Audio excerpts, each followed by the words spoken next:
Hello everyone, स्वागत है आपका एरा वर्ड के यूट्यूब चैनल पे। आज हम अपने इतिहास की श्रृंखला को आगे आगे बढ़ाते हुए सिंधु घाटी सभ्यता के बारे में कुछ पढ़ेंगे। सिंधु घाटी सभ्यता भारत में प्रथम नगरीय सभ्यता थी। प्रथम नगरीय सभ्यता कही जाती है, नगरीय सभ्यता। इसका कारण यह है कि इससे पहले जो भारत में सभ्यताएं व्याप्त थी वो ग्रामीण संस्कृति का प्रतिनिधित्व कर रही थी। चाहे वो पाषाण कालीन संस्कृति थी और चाहे वो ताम्र पाषाण कालीन संस्कृति थी। अर्थात ये सभ्यता एक ग्रामीण संस्कृति का प्रतिनिधित्व कर रही थी, लेकिन भारत में सिंधु घाटी सभ्यता ऐसी सभ्यता थी जो भारत में प्रथम नगरीय सभ्यता के साक्ष्य यहाँ पर देखे गए थे। साथ ही इसे सिंधु घाटी की सभ्यता इसलिए कहा जाता है क्योंकि प्रारंभ में जो इस सभ्यता से संबंधित साक्ष्य मिले थे वो सिंधु नदी के आसपास मिले थे। सिंधु नदी के आसपास मिलने के कारण इसे सिंधु घाटी की सभ्यता कहा जाता है। क्योंकि बाद में कुछ स्थल ऐसे भी थे जो सिंधु नदी घाटी के बाहर भी देखे गए थे, जैसे गुजरात में, उत्तर प्रदेश में। इसी कारण से इसे हड़प्पा सभ्यता कहा जाने लगा था, क्योंकि हड़प्पा ही वह पहला स्थल था जो सिंधु घाटी सभ्यता के तहत सर्वप्रथम खोजा गया था। अर्थात सर्वप्रथम सिंधु घाटी सभ्यता के तहत जो स्थल खोजा गया था वह हड़प्पा सभ्यता था, हड़प्पा स्थल था। इसी कारण सिंधु घाटी सभ्यता को हड़प्पा स्थल के नाम से भी जाना जाता है। इसके साथ यह भी जान लें कि जिस समय भारत में सिंधु घाटी सभ्यता चल रही थी उसी समय विश्व में मेसोपोटामिया की सभ्यता व्याप्त थी। मेसोपोटामिया मेसोपोटामिया यह कहाँ पड़ता है? ये वर्तमान में इराक में, वर्तमान का जो इराक है वहाँ पर मेसोपोटामिया की सभ्यता थी जो सिंधु घाटी सभ्यता के समकालीन चल रही थी। यह दजला फरात नदी के आसपास विकसित थी। इस प्रकार हम देखते हैं कि जहाँ भारत में सिंधु घाटी सभ्यता थी वहीं इराक में मेसोपोटामिया की सभ्यता थी। इसके साथ ही मिस्र की सभ्यता भी जो नील नदी के आसपास चल रही थी, नील नदी के आसपास थी, वह भी हम सिंधु घाटी सभ्यता के समकालीन ही पाते हैं। इसके बाद हम देखते हैं कि सिंधु घाटी सभ्यता एक कांस्य युगीन सभ्यता थी। कांस्य युगीन इसलिए क्योंकि सिंधु घाटी सभ्यता में जो धातु उपयोग की जाती थी वह कांसा होती थी। कांसे के उपयोग के कारण इस सभ्यता को कांस्य युगीन सभ्यता भी कहा जाता है। अब चूंकि हड़प्पा सभ्यता के जो साक्ष्य हैं वो हमें पुरातात्विक साक्ष्यों पर ही आधारित रहना पड़ता है, इसलिए विविध विविध विद्वानों ने इसकी जो निर्धारण की तिथि है वो अलग अलग निर्धारित की है। जैसे हम जॉन मार्शल के अनुसार 3250 ईसा पूर्व से 2750 ईसा पूर्व हड़प्पा का काल माना जाता है। अर्नेस्ट मैके ने कहा कि 2800 ईसा पूर्व से 2500 ईसा पूर्व हड़प्पा का काल था। माधव स्वरूप वस के अनुसार 3500 से 2500 ईसा पूर्व का जो काल था वह हड़प्पा का काल था। और गैड के अनुसार 2350 से लेकर 1750 ईसा पूर्व का जो समय था वह हड़प्पा कालीन समय था। मार्टिमन व्हीलर की अगर देखें तो वो कहते हैं कि 2500 ईसा पूर्व से लेकर 1700 ईसा पूर्व के आसपास का समय वह सिंधु घाटी सभ्यता का समय था। यही फेयर सर्विस के अनुसार अगर हम देखते हैं तो वह 2000 ईसा पूर्व से 1500 ईसा पूर्व के आसपास मानते हैं। और कार्बन क्रेडिट विधि से अगर देखी जाए तो अभी 2350 ईसा पूर्व से लेकर लगभग 1750 ईसा पूर्व तक माना जाता है। एनसीईआरटी भी 2500 ईसा पूर्व के आसपास से लेकर 1500 ईसा पूर्व ही सिंधु घाटी सभ्यता का निर्माण करती। इस प्रकार हम देखते हैं कि सामान्यतः यह 25 या 2800 ईसा पूर्व से लेकर 17 या 1500 ईसा पूर्व तक चला, क्योंकि 1500 ईसा पूर्व के बाद ही हम ऋग्वैदिक काल भारतीय इतिहास में देखते हैं। यह इसलिए विवादित है क्योंकि इसके कोई लिखित साक्ष्य नहीं थे। इस तिथि को हमें याद कर लेना है क्योंकि इससे प्रश्न पूछे जाते हैं और मैचिंग कराने की संदर्भित प्रश्नों की परंपरा रही है। आइए देखते हैं कि फिर किस प्रकार से इनके स्थलों की खोज हुई। अगर हड़प्पा के स्थलों के बारे में चर्चा की जाए तो 1820 के दशक के अंत में भारत में चार्ल्स मैसन नाम के एक ब्रिटिश खोजकर्ता ने कुछ रहस्यमय खंडरों और ईंटों के टीलों को देखा था, यानी कि उन्होंने खुदाई हो रही थी तो उन्होंने कुछ ऐसे ईंटों टीलों को देखा जिसकी पहचान नहीं की जा रही थी, जो हड़प्पा के खोए हुए शहरों का पहला सबूत था। फिर बाद में जब इसका अनुसंधान हुआ तो यह देखा गया कि ये हड़प्पा से संबंधित पहले शहर थे जिसका सबूत मिला था। फिर 30 साल बाद यानी 1856 में रेलवे इंजीनियरों को और ईंट मिली। जब वो रेलवे निर्माण के लिए वहां पर खुदाई कर रहे थे तो वहां कुछ ईंटों के और साथ मिले, जिन्हें रेलवे निर्माण जारी रखने से पहले हटा दिया गया था। मतलब वो जारी रहे इसलिए उन ईंटों को हटा दिया गया था। फिर 1920 के दशक में अगर हम देखते हैं तो पुरातत्वविदों ने हड़प्पा और मोहनजोदड़ो के स्थलों की खुदाई खुदाई और शुरू कर दी और लंबे समय से भूली बिसरी जो सिंधु घाटी सभ्यता थी आखिरकार खोज ली गई।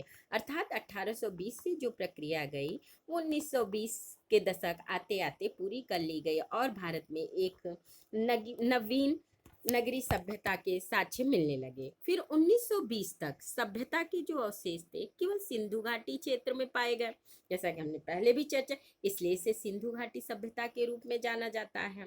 फिर डीआर सालनी 1920-21 में डीआर सालनी और आरडी बनर्जी मोहनजोदड़ो द्वारा खुदाई में हड़प्पा सभ्यता की खोज की। मतलब इन दोनों विद्वानों ने अपनी खुदाई में हड़प्पा सभ्यता की खोज की। सभ्यता के अवशेष सबसे पहले हड़प्पा में देखे गए थे। हड़प्पा वह पहला स्थल था जो सिंधु घाटी सभ्यता के तहत खोजा गया, इसलिए इसे हड़प्पा सभ्यता के नाम से भी जाना जाता है। अब अगर इस सभ्यता के बारे में कुछ हम विशेषताओं की बात करें तो सबसे पहले हम देखेंगे कि यह सभ्यता कहाँ से कहाँ तक फैली थी और इसका विस्तार क्षेत्र कितना था। तो सिंधु घाटी सभ्यता जो थी वह सभ्यता सिंध नदी के आसपास, फिर बलूचिस्तान में, अफगानिस्तान में, पंजाब में, गुजरात में, उत्तर प्रदेश, हरियाणा, राजस्थान, जम्मू कश्मीर, पंजाब, महाराष्ट्र के कुछ हिस्सों में फैली हुई थी। अब तक खोजे गए स्थलों के अनुसार इस सभ्यता के 1400 बस्तियों को लगभग 1600 किलोमीटर पूर्व से पश्चिम अर्थात ईस्ट से वेस्ट अगर देखा जाए तो जिसका विस्तार क्षेत्र था वह 1600 किलोमीटर था, और यही अगर उत्तर से दक्षिण इसका विस्तार देखा जाए तो यह 1400 यानी 1400 किलोमीटर के क्षेत्र पर बृहद रूप में विस्तृत क्षेत्र था। अतः हमने देखा कि जो ईस्ट टू वेस्ट था वह 1400 किलोमीटर था और उसमें 1400 बस्तियों के साक्ष्य मिले थे और 1600 किलोमीटर पूर्व से पश्चिम और 1400 किलोमीटर वह उत्तर से दक्षिण क्षेत्र में विस्तृत बृहद भौगोलिक क्षेत्र में विस्तृत रूप से संचालित हो रहा था। पश्चिम में सुरकोटड़ा यानी सुरकोटड़ा जो पश्चिम बलूचिस्तान क्षेत्र में स्थल था और पूर्व में आलमगीरपुर, यानी अगर हम इसे ग्राफ में देखें तो जो हमारा ईस्ट में यानी यहाँ पर जो आलमगीरपुर था, आलमगीरपुर से लेकर यह सुतका गेंडोर जो बलूचिस्तान में पड़ता है, सुतका गेंडोर तक फैला हुआ था। और साथ में अगर उत्तर में देखें तो उत्तर में यह मांडा से लेकर जो जम्मू कश्मीर में पड़ता है, मांडा से दाइमाबाद तक वृहद क्षेत्र में फैला हुआ था। यह अर्थात पूर्व में आलमगीर से लेकर यह पश्चिम में सुतका गेंडोर तक और उत्तर में मांडा से लेकर दक्षिण में दाइमाबाद के क्षेत्र में हड़प्पा सभ्यता फैली हुई थी। हड़प्पा संस्कृति की लगभग 1400 बस्तियों को भारत के विभिन्न भागों में देखा गया था। इसमें लगभग 925 बस्तियों के स्थल अब भारत में हैं और 475 जो स्थल है वो पाकिस्तान में है। हड़प्पा सभ्यता का कुल भौगोलिक जो विस्तार था वह हम देखते हैं कि 1,250,000 वर्ग किलोमीटर पे फैला हुआ था, जो मिस्र के क्षेत्रफल के 20 गुना से अधिक और मिस्र और मेसोपोटामिया के सभ्यता के संयुक्त क्षेत्र के 12 गुना से भी अधिक था। जैसा कि हमने पहले बताया कि जिस समय भारत में सिंधु सभ्यता चल रही थी, उस समय मिस्र की और मेसोपोटामिया की सभ्यता चल रही थी। इसीलिए ये तुलना की जाती है कि मिस्र और मेसोपोटामिया के दोनों को संयुक्त कर दिया जाए तो वह ये हड़प्पा का जो क्षेत्र था वह उससे 12 गुना अधिक क्षेत्र में फैला हुआ था। अगर इस स्थल के नगर नियोजन की बात की जाए, अगर नगरी नियोजन की बात की जाए, तो क्योंकि यह एक नगरी सभ्यता थी तो इसमें एक अच्छी प्रकार की नगरी व्यवस्था पाई जाती थी। जैसे महान स्नानागार, एक महान स्नानागार हुआ था जिसका उपयोग धार्मिक स्नान के लिए संभवतः किया जाता था। किसी भी छोर पर सीढ़ियां सतह की ओर ले जाती थी और बगल में चेंजिंग रूम भी थे। मतलब महान जो स्नानागार था वह मोहनजोदड़ो में पाया जाता था। ये प्रश्न भी हमसे पूछे गए हैं। अन्न भंडार, हड़प्पा में एक पंक्ति में 6 अन्न भंडार हड़प्पा की गढ़ क्षेत्र में पाए गए थे। मकानों की बात करें तो मकान जो है पक्की ईंटों के बने थे और वो अक्सर 2 या 2 से अधिक मंजिले के होते थे। एक वर्गाकार प्रांगण के साथ इसके पास टाइल वाले बाथरूम भी मिले हैं और नियमित अंतराल पर लैंप पोस्ट लगाए गए थे।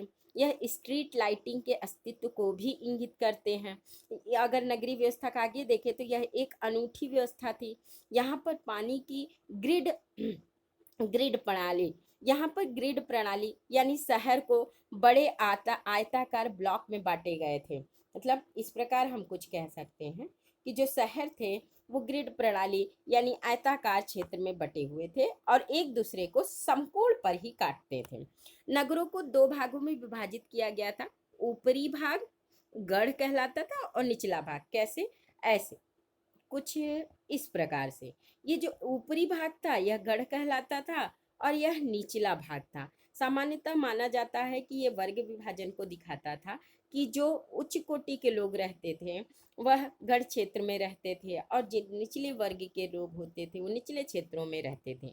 पश्चिम की ओर गढ़ वाले गढ़ में सार्वजनिक भवन और शासक वर्ग के सदस्य रहते थे और पूर्वी तरफ यानी कि जो नीचे का क्षेत्र था उसमें आम जनता रहती थी। यह भी ध्यान देने योग्य बात है कि जो ये गढ़ क्षेत्र होता था, ऊंचा क्षेत्र, वह वेस्ट की ओर होता था और जो निचला क्षेत्र होता था ईस्ट की ओर होता था। संभवतः ये व्यवस्था इसीलिए बनाई गई थी ताकि सूर्य की जो रोशनी हो वो व्यवस्थित रूप से चलती रहे।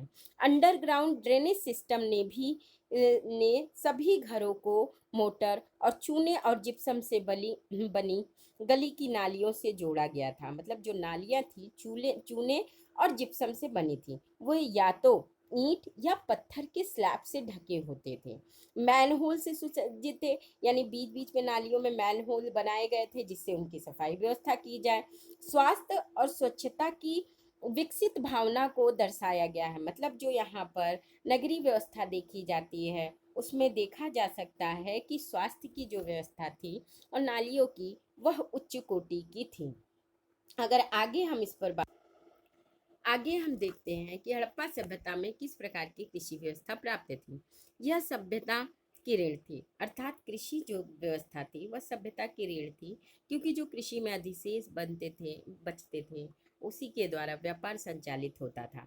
सिंधु नदी में बाढ़ और बाढ़ के कारण मिट्टी उपजाऊ थी, अर्थात सिंधु नदी के जो आसपास का क्षेत्र था वहाँ पर उपजाऊ भूमि पाई जाती थी, इसी कारण यहाँ कृषि की उत्तम व्यवस्था थी। उन्होंने कटाई के लिए लकड़ी के हल के फाल, दुनिया का पहला कालीबंगा में जोता, मतलब जो जुते हुए खेतों के प्रमाण होते हैं वह हमें कालीबंगा से सर्वप्रथम प्राप्त होते हैं। और पत्थर के दराती का इस्तेमाल किया जाता था, अर्थात जो हल होते थे या तो वो लकड़ी के बने फाल होते थे या पत्थर के बने होते थे जो इस्तेमाल किए जाते थे। ऐसा माना जाता है कि लोहे का ज्ञान इन्हें नहीं था। और बलूचिस्तान के कुछ हिस्सों में पानी के भंडारण के लिए बांधों के घिरे गबार बंद या नालों की व्यवस्था भी की गई थी। नहरें सिंचाई अनुपस्थित थी, अर्थात जो सिंचाई होती थी वो डायरेक्ट नदियों के द्वारा होती थी, नहरों की व्यवस्था नहीं देखी गई। अगर पालतू जानवरों के बारे में बात करें तो हड़प्पा सभ्यता के लोग भैंस, बैल, भेड़, गधे, बकरी, सुअर, हाथी, कुत्ते, बिल्ली आदि को पालते थे। घोड़े के अवशेष जो है हमको सुरकोटड़ा से मिलते हैं, और गैंडे के जो अवशेष होते हैं वो आमरी में पाए जाते हैं। सिंधु के लोगों को सामान्यतः सिंह का ज्ञान नहीं था, और गाय उनके लिए जानी जाती थी, लेकिन ज़्यादा महत्वपूर्ण नहीं था। अर्थात गाय के बारे में जानकारी तो है, लेकिन वह बहुत बृहद क्षेत्र में नहीं उपयोग करते थे। अगर व्यापार की बात की जाए तो हड़प्पा सभ्यता के जो लोग थे वो व्यापार, उद्योग और वन उपज के ने आंतरिक और बाह्य व्यापार का आधार प्रदान किया था। अर्थात जो कृषि और वनों के उत्पाद होते थे उससे वृहद स्तर पर आंतरिक और बाह्य रूप से व्यापार किए जाते थे। व्यापार वस्तु विनिमय प्रणाली पर आधारित थी। सिक्के स्पष्ट रूप से नहीं मिले हैं, और परिवहन के लिए बैलगाड़ियों और नावों का उपयोग किया जाता था। तौल और माप के लिए चूना पत्थर और स्ट्रीट टाइल आदि से आमतौर पर घनाकार आकार के या चौकोर आकार के बाट बनाए जाते थे, जो 16 के गुणज में, ये ध्यान देने योग्य बात है कि जो बाट होते थे वो 16 के गुणांक में थे, और दशमलव प्रणाली इन्हें ज्ञात थी। इसी गुणांक से यह माना जाता है कि दशमलव प्रणाली का भी इन्हें ज्ञान था। माप के निशान वाली कई छड़ें भी हम खोजी गई हैं। यह इंगित करता है कि माप की रैखिक प्रणाली का उपयोग किया जाता था। मेसोपोटामिया या सुमेरियन या सुमेरियन और मध्य एशिया, फारस, अफगानिस्तान, बहरीन के साथ विदेशी व्यापार के साक्ष्य हमें हड़प्पा सभ्यता में मिलते हैं। अगर आगे कला और शिल्प के बारे में देखा जाए तो हड़प्पा सभ्यता के लोग पत्थर और कांसे के बने औजारों का इस्तेमाल करते थे, जिसमें पता चलता है कि वो कलात्मक रूप में इनका प्रयोग करते थे। तांबे खेतड़ी के खान से मिलते थे, जिसमें टीन मिलाकर कांसा बनाया जाता था। सोने, चांदी और कीमती पत्थरों के मन के आभूषण बनाए जाते थे। अर्थात सोने, चांदी और कीमती पत्थरों के आभूषणों का प्रयोग किया जाता था, और गर्मियों में सूती कपड़े और सर्दियों में ऊनी कपड़े इस्तेमाल किए जाने के भी साक्ष्य मिलते हैं। अगर धार्मिक परंपरा इस सभ्यता की बात की जाए कि धार्मिक परंपराएं किस प्रकार थी, तो इसमें मुख्य महिला देवता एक टेराकोटा आकृति की आकार की मिली है, जिसमें जहाँ पर पौधे को एक महिला के भ्रूण से उगता हुआ दिखाया गया है। उसे देवी माँ या पृथ्वी की देवी का प्रतिनिधित्व करता हुआ माना जाता है। यही कारण है कि हड़प्पा सभ्यता को मातृसत्तात्मक सभ्यता भी कहा जाता है। एक पुरुष देवता की पूजा शायद भगवान शिव के रूप में की जाती थी। जानवरों की पूजा प्रकृति, धर्म, मानव या शानदार सभ्यताओं के रूप में प्रयोग किया जाता था। धर्म मानव और सभ्यता का प्रतीक बन गया था।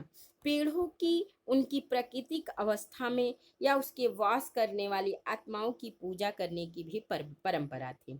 निर्जीव पत्थरों या अन्य वस्तुओं की पूजा लिंग और योनि के प्रतीक के रूप में की जाती थी। ताबीज और ताबीजों में विश्वास और डेमोनोफोबिया का संकेत भी हमें हड़प्पा सभ्यता से मिलता है। योगा का अभ्यास भी इस सभ्यता में होता था। इसके भी साक्ष्य हमें सभ्यता से मिलते हैं। अगर लिपि की बात की जाए तो हड़प्पा सभ्यता में चित्रात्मक प्रकृति की लिपि का प्रयोग किया जाता था, और मछली का प्रतीक सबसे अधिक रूप में होता था। यह पहली पंक्ति में दाएं से बाएं यानी दाएं से बाएं लिखी जाती थी। फिर दूसरी पंक्ति जो थी वह बाएं से दाएं लिखी जाती थी। इस शैली को इस शैली को बुस्ट्रोफेडन कहा जाता था। यह जो शैली थी वह बुस्ट्रोफेडन के नाम से जानी जाती थी, जो पहले दाएं से बाएं फिर बाएं से दाएं लिखी जाती थी। अगर हड़प्पा की कुछ शहरों के बारे में बात करें और उनके ऐसे प्रश्न हमारे परीक्षाओं में पूछे जाने की परंपरा रही है, इसीलिए यह चार्ट बनाया गया है। हड़प्पा देखें तो हड़प्पा पाकिस्तान के पंजाब प्रांत में पड़ता है, जो रावी नदी के तट पर था। रावी नदी के तट पर था और 1921 में दयाराम साहनी के द्वारा खोजा गया था। मोहनजोदड़ो सिंध प्रांत में था, जो आर.डी. बनर्जी के द्वारा खोजा गया था। सुत्का गेंडोर बलूचिस्तान में मिलता था, जो दास्क नदी के किनारे था। इसकी खोज आर.एल. स्टीन ने की थी। चंदूदड़ो सिंध प्रांत में था। इसे एमजी मजुमदार ने खोजा था। रोपड़ भारत के पंजाब क्षेत्र में सतलज नदी के आसपास था, जिसे वाईडी शर्मा के द्वारा खोजा गया था। लोथल गुजरात में पड़ता है, जो भोगवा साबरमती नदी के तट पर है। एसआर राव ने इसे खोजा था। कालीबंगा की बात करें तो कालीबंगा राजस्थान में है, जो घग्गर नदी के तट पर व्याप्त था। और इसे वाईडी शर्मा के घग्गर नदी था, जिसे एक घोष के द्वारा खोजा गया था। अगर आलमगीरपुर की बात की जाए तो यह उत्तर प्रदेश में हिंडन नदी के आसपास के क्षेत्र में व्याप्त था, जिसे वाईडी शर्मा के द्वारा खोजा गया था। और बनवाली यह हरियाणा में घग्गर नदी के आसपास के क्षेत्रों में विस्तृत था। आर विस्ट के द्वारा इसे खोजा गया था। धौलावीरा गुजरात का स्थल था, जो लूनी नदी के आसपास में था। इसे जेपी जोशी के द्वारा खोजा गया था। अगर राखीगढ़ी की बात करें तो यह हरियाणा में पड़ता है, घग्गर नदी के पास। अमरेंद्र नाथी के द्वारा इस स्थल को खोजा जाता है। परीक्षाओं में इन स्थलों को मैच कराने को दे दिया जाता है कि ये स्थल कौन से कहाँ पर है, या फिर इसे किस पुरातत्वविद के द्वारा खोजा गया, ऐसे भी प्रश्न आते रहे, और किस नदी के किनारे हैं, ऐसे भी प्रश्नों की परंपरा देखी गई। इसलिए इसे अच्छे से देखना चाहिए। आइए अब देखते हैं कि जो धातु प्राप्त हुए थे वो कौन से कहाँ से स्थलों से प्राप्त होते थे। तो खेतड़ी जो राजस्थान में है, और बलूचिस्तान और बदख्शा जो अफगानिस्तान में। तांबे अगर तांबे की बात की जाती है तो यह खेतड़ी राजस्थान और बलूचिस्तान से प्राप्त होता है। और जो लाजवर्द पत्थर था वो बदख्शा अफगानिस्तान से प्राप्त होता है। फिरोज या टीन जो धातु थी वो ईरान से प्राप्त की जाती थी। राजस्थान के जावर और अजमेर के खानों में हमें चांदी के साक्ष्य मिलते थे। और वहीं से अफगानिस्तान और ईरान और से भी हम देखते हैं कि चांदी के साक्ष्य मिलते हैं। अफगानिस्तान और अजमेर का जो क्षेत्र था वहां से सीसा प्राप्त किए जाते थे। हिमालय के तटों से शिलाजीत का प्राप्ति होती थी, और गुजरात से गोमेद पत्थर प्राप्त किए जाते थे। इस प्रकार हम देखते हैं कि कौन से धातु किस स्थल से संबंधित थे। ऐसे भी प्रश्न पूछे जाते हैं कि तांबा कहाँ से लिया जाता था हड़प्पा सभ्यता में, लाजवर्द पत्थर कहाँ से प्राप्त किए जाते थे, फिरोजा कहाँ से प्राप्त होता था, शिलाजीत कहाँ से मिलता था। इसलिए ये महत्वपूर्ण हो जाता है कि हम इन तथ्यों को आत्मसात करें। अगर इसके कुछ महत्वपूर्ण स्थल, क्योंकि स्थलों से क्या प्राप्त हुआ है और वो कहाँ पर स्थित है, ऐसे प्रश्न बहुत अधिक मात्रा में पूछे जाते हैं। इसलिए हम इन स्थलों के बारे में कुछ विशेष जानकारी भी देखेंगे। हड़प्पा जो है उसे दयाराम साहनी के द्वारा 1921 से 23 के बीच में खुदाई किया गया था। यहाँ पर जो प्राप्त हुए थे वो कब्रिस्तान HR37 प्राप्त हुए थे। पूछा जाता है कि कब्रिस्तान HR37 कहाँ से मिला है, तो यह हड़प्पा से मिला है। और ताबूत दफन करने की परंपरा, देवी माँ की मूर्ति, बैलगाड़ी, एक कमरे वाले बैरक, अन्य भंडार, मांसल शरीर वाले युवक की बलुआ पत्थर की मूर्ति, एक हिरण पर हमला करने वाले कुत्ते की कान से छवि, बलुआ पत्थर की नर्तकी की मूर्ति, मेसोपोटामिया प्रकार के आरक्षित पर्ची के बर्तन भी हमें हड़प्पा से प्राप्त होते हैं। हड़प्पा ही वह स्थल था जो सर्वप्रथम खोजा गया था। अगर मोहनजोदड़ो की बात की जाए तो मोहनजोदड़ो का जो शाब्दिक अर्थ होता है वह होता है मृतकों का टीला। RD बनर्जी के द्वारा 1922 में इसे खोदाई की गई थी। यहाँ से जो प्राप्त हुए थे वह थे तैयार वस्त्र, पशुपति की मोहर, एक नाचती हुई लड़की की कांस्य प्रतिमा, हाथी के दांत का वजन संतुलन, और महान स्नानागार, महान अन्नागार, पुजारी राज की मूर्ति, और मानव कंकाल एक साथ ढके हुए। यह चीज़ें हमें मोहनजोदड़ो से प्राप्त होती हैं। और कालीबंगा की अगर बात करें तो यह राजस्थान से संबद्ध रखता है, जिसकी खोज बीबी लाल द्वारा की गई थी। इसमें 2 टीले मिले थे, एक पश्चिमी टीला और पूर्वी टीला। जो पश्चिमी टीला था यह अपेक्षाकृत छोटा था लेकिन ऊंचा था।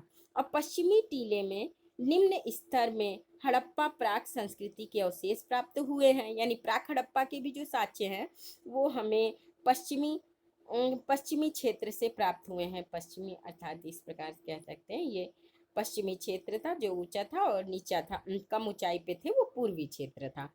और इन्हें प्राक यहाँ से जो स्थल प्राप्त हुए हैं वो प्राक हड़प्पा मतलब हड़प्पा से पहले के भी साक्ष्य मिले हैं। इन्हें प्राक हड़प्पा कालीन ऊपरी स्तरों में हड़प्पा कालीन संस्कृति के पुरावशेष प्राप्त हुए हैं। इनमें दुर्ग या गढ़ी के भी अवशेष मिले हैं। मतलब यह क्षेत्र था जो ऊंचाई पर था, इसीलिए कहा जाता है कि ये दुर्ग और गढ़ी के अवशेष प्राप्त हुए थे। अगर दूसरे टीले की बात की जाए तो ये कम ऊंचाई पर थे लेकिन विशाल क्षेत्र में फैले हुए थे। इस टीले में प्रस्तर, धातु कला और हड़प्पा काल के अवशेष मिलते हैं। जोत क्षेत्र मतलब जुते हुए क्षेत्र, लकड़ी के कुंड के साक्ष्य और 7 आग वेदिका, ऊंट की हड्डियां, अंत्येष्टि के 2 प्रकार यहाँ पर पाए गए हैं। भूकंप के साक्ष्य, लकड़ी का हल, ऊंट की हड्डी और 6 प्रकार के मिट्टी के बर्तन भी हमें कालीबंगा से ही प्राप्त होते हैं। जुते हुए खोद के प्रमाण कहाँ से मिलते हैं, ये प्रश्न कई बार पूछे गए हैं। अगर लोथल की बात कर ली जाए तो इसकी खोज SR राव द्वारा की गई थी। यह यह जो है गढ़, निचले और गोदी, इसका जो क्षेत्रीय विभाजन था वो त्रिस्तरीय था। गोदीवाड़ा क्या था, जहाँ पर जहाज बनाए जाते थे उसे गोदी क्षेत्र कहा जाता था। और गोदी पोर्ट टाउन और चावल के साथ अग्नि की वेदी, हाथ के दांत का वजन का संतुलन वाले बाट और तांबे का कुत्ता हमें लोथल से प्राप्त होता है। अगर रंगपुर की बात की जाए तो रंगपुर की जो खुदाई थी उसे ए रंगनाथ राव के द्वारा किया गया था। यहाँ पर पूर्व हड़प्पा कालीन संस्कृति के अवशेष मिले हैं। रंगपुर में कच्ची ईंटों के दुर्ग, नालियाँ, मृद भांड, बाट और पत्थर के फलक आदि महत्वपूर्ण तथ्य प्राप्त हुए हैं। यहाँ चावल के साक्ष्य, धान की भूसी के ढेर भी हमें रंगपुर से ही प्राप्त होते हैं। अगर सुरकुटड़ा की बात की जाए तो सुरकुटड़ा 1961 में बीबी लाल के द्वारा खोजा गया था। यहाँ पर सबसे महत्वपूर्ण जो है वो घोड़े के हड्डी के साक्ष्य हैं, जो पत्थर से ढकी कब्र और मानव राख के प्रमाण भी हमें सुरकोटड़ा से प्राप्त होते हैं, जो गुजरात में पड़ता है। अगर चंदूदड़ो की बात की जाए तो चंदूदड़ो NG मजुमदार के द्वारा खोजा गया था। यहाँ पर चूड़ी की फैक्ट्री और स्याही के बर्तन, बिनागढ़ वाले शहर, बैठे चालक के साथ गाड़ियाँ, छोटे बर्तन, शैल आभूषण निर्माताओं का कारखाना, धातु श्रमिकों का कारखाना, मनका बनाने का कारखाना भी हमें यहाँ से प्राप्त होता है। अगर बालाकोट की बात की जाए तो बालाकोट से हमें चूड़ी बनाने के कारखाने प्राप्त होते हैं। दाइमाबाद, जैसा कि हमने पहले भी प्राप्त किया बताया था कि यह दक्षिणतम विस्तार क्षेत्र था हड़प्पा का। यहाँ से हमें कांसे के भैंस और कॉपर के गैंडे और कॉपर के हाथी प्राप्त होते हैं दाइमाबाद से। रोपड़ की अगर बात की जाए जो पंजाब में पड़ता है तो रोपड़ की खोज यश दत्त शर्मा के द्वारा किया गया था। यहाँ कुत्ते को इंसान के साथ दफनाए जाने के साक्ष्य मिलते हैं, और स्ट्रीट टाइल सील और अंडाकार गड्ढे में दफन करने के भी साक्ष्य में रोपड़ से ही प्राप्त होते हैं। बनावली की बात की जाए तो SR विष्ट द्वारा इसकी खुदाई की गई थी, और यहाँ से अंडा आकार की बस्ती, रेडियल सड़कों वाला एकमात्र शहर और एक हल मिला है जो खिलौने के आकार का था। यह हमें रोपड़ से मिलता है। अब यदि धौलावीरा के बारे में देखें तो जैसा कि जानते हैं धौलावीरा गुजरात में पड़ता है। जेपी जोशी के द्वारा 1967-68 में इस स्थल की खोज की गई थी। धौलावीरा को 3 मुख्य भागों में विभाजित किया गया था, अर्थात जब अब तक हम जो देखते थे वह नगरीय विभाजन 2 भागों में था। धौलावीरा का जो नगरीय विभाजन था वह 3 भागों में देखा गया था। 1 2 3 युगीय विभाजन अगर पूछा जाए किस जगह पर देखा गया था तो धौलावीरा में।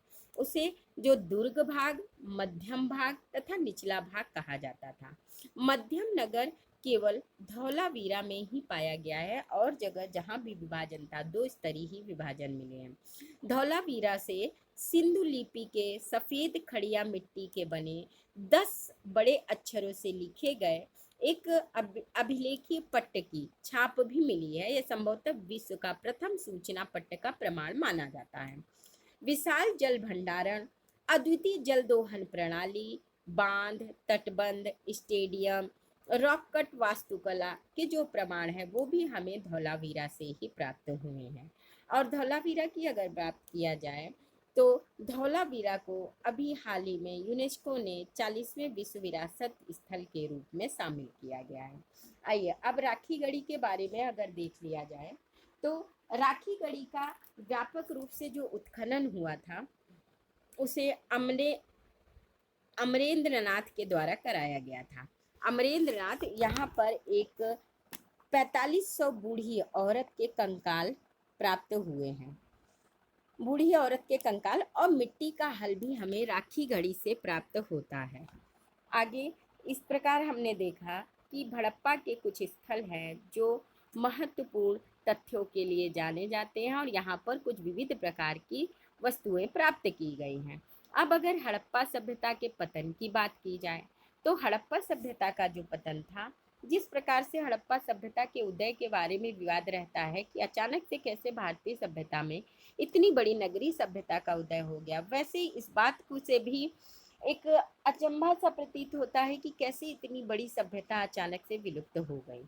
तो इसके विलुप्त होने के पीछे भी विविध विद्वानों का विविध मत रहा है, जिसे हम इस प्रकार देख सकते हैं।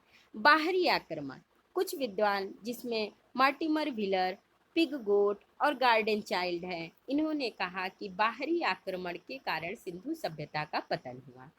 और बाढ़ की अगर बात करें तो एस.आर. साहनी ने कहा कि बाढ़ के कारण हड़प्पा सभ्यता का पतन हो गया।